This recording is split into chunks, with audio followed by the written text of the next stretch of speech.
behind her. "It's okay. I can watch TV." All right. At least that way I could lie down with her and get a bit more shut-eye, perhaps. Then I definitely would call Connor. Even though I felt paranoid, I double-checked the doors and windows were locked before I joined Mia on the couch. She'd mastered the remote control long ago and now had found the kids' shows. How the hell she did it was beyond me. Who had made that call?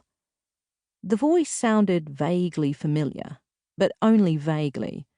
Whoever it was had deliberately made themselves sound grating and harsh. And threatening, like they really meant it. "Fuck you, bitch. You're going to be sorry." I lay there, staring at the TV screen, and badly wanted to call Heath. Even the sound of his sleepy voice would make me feel better, and I could imagine him in bed. Sigh. Better not. Finally, at 6:30 a.m., I made Mia some cereal and called Connor. He sounded wide awake. "How long have you been up?" I asked. "Ages. I've just got back from a run." "Ugh. You need to give this fitness thing up. It might... never mind." I sighed. "What's up?" When I didn't answer straight away, he added, "I know something is. Come on, spit it out." "I got this phone call.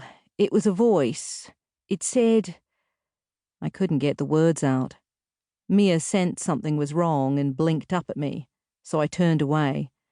It sounded weird and threatening. "What did they say?" I repeated the words I'd heard, for some reason feeling sillier by the moment. "It's probably nothing. Forget I mentioned it." "It's not nothing," he said patiently. "It's pretty scary for you, and nasty. Did you recognize the voice?" "Not really." I heard it again in my head and swallowed hard. It was kind of metallic, but I couldn't even guess who it was. "Okay. You need to come in and make a report. After breakfast is good." "Really? Can't we just, I don't know, make a note and see what happens?" I twisted the phone cord around my fingers so tightly that I cut off circulation and had to flex them to get some feeling back. I wished I'd never called him. "No, we can't. I want it on record." A noisy slurp echoed down the phone line. "Sorry, coffee's a bit hot. I'll see you about 9:30, okay?" "Okay, thanks, I think." I hung up and went to make some coffee of my own.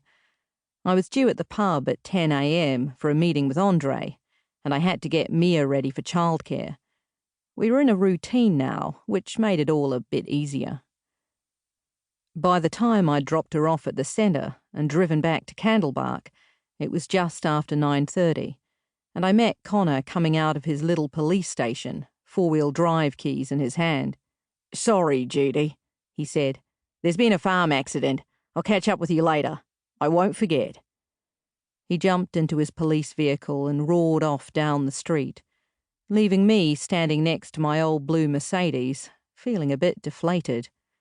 I'd psyched myself up to make the statement, and now it wasn't happening.